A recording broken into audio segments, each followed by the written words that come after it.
दोस्तों, ये ज्यादा पुरानी कहानी नहीं है। एक दिन एक लड़का जो कि एक कंपनी में काम किया करता था, उसे किसी भी बहुत प्रेत पर कोई विश्वास नहीं था। वो भूत प्रेत को बस दिमाग का भ्रम मानता था।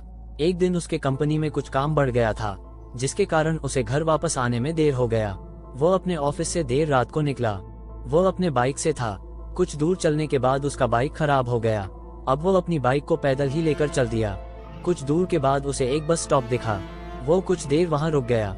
उसके पास एक साधु आकर बैठ गया। साधु अपने पास एक बीड़ी रखा हुआ था। वो अजीब तरीके से उसे पी रहा था। उस लड़के की एक आदत थी कि वह किसी से भी बात करना शुरू कर देता था। वो इस साधु से भी बात करने लगा। बात ही बात में इस लड़के ने कहा, बाबा, मैं किसी भी भूत प्रेत को नहीं मानता हूँ, बस सब झूठी बातें हैं। साधु ने कहा, तुम भले ही भूत प्रेत को मानो या फिर न मानो, लेकिन तुम यह न कहो कि भूत प्रेत नहीं होते हैं। ये सब कुछ होते हैं। इस पर उस लड़के को थोड़ी सी हंसी आ गई।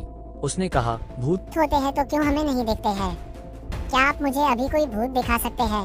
साधु को लग गया कि अब इसे जरूर ही भूत दिखाना होगा। साधु ने लड़के को शमशान घाट की ओर चलने को कहा। फिर क्या था, वो दोनों चल दिए।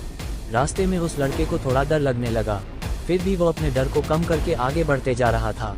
कुछ देर के बाद वह शमशान घाट पहुंच गए। शमशान घाट में अभी कुछ लाशें जल रही थी। साधु ने उसको एक ऐसे स्थान पर बैठाया जहां कुछ समय पहले की लाश जली थी। साधु ने जमीन में एक लोहे का कील गाड़ दिया। उसमें एक सफेद धागा बांध दिया। इस धागे का अंतिम डोर उस लड़के को पकड़ने को कहा। अब उस लड़के को हद से ज्यादा डर लग रहा था। उसकी सांस तेज हो रही थी। इसके साथ ही उसके हाथ पैर भी कांप रहे थे। फिर भी उसने धागे को पकड़ लिया। साधु ने कुछ बतासा को 4 जगह पर रख दिया। सारे बतासे उस धागे की पास ही एक लाइन में रखे हुए थे। उसके बाद साधु ने लड़के को सावधान किया। अभी कुछ आत्मा इसको खाने को आएगी। जब तक वो इसको खाकर चले न जा जाए तब तक तुम अपने हाथ के धागे को मत छोड़ना। यदि तुम ऐसा करते हो तो तुम्हें नुकसान हो सकता है। फिर साधु से मंत्र पढ़ना शुरू कर दिया। कुछ मंत्र पढ़ने के बाद साधु ने उस लड़के को आंख बंद करने को कहा। फिर कुछ देर के बाद ही आंख खोलने को कहा। जब उस लड़के ने आंख खोला तो वह जो देख रहा था, उसे उसके ऊपर विश्वास ही नहीं हो रहा था।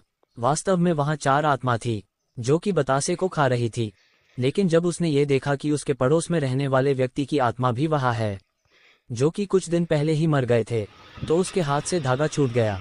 अब वहां पर वो साधु भी नहीं था। वो लड़का तेजी से शमशान घाट से अपने घर की ओर भागने लगा। जब वो अपने घर की ओर जा रहा था तो उसे पीछे से कोई उसका नाम लेकर बुला रहा था। उसको पीछे से कई तरह की आवाज आ रही थी।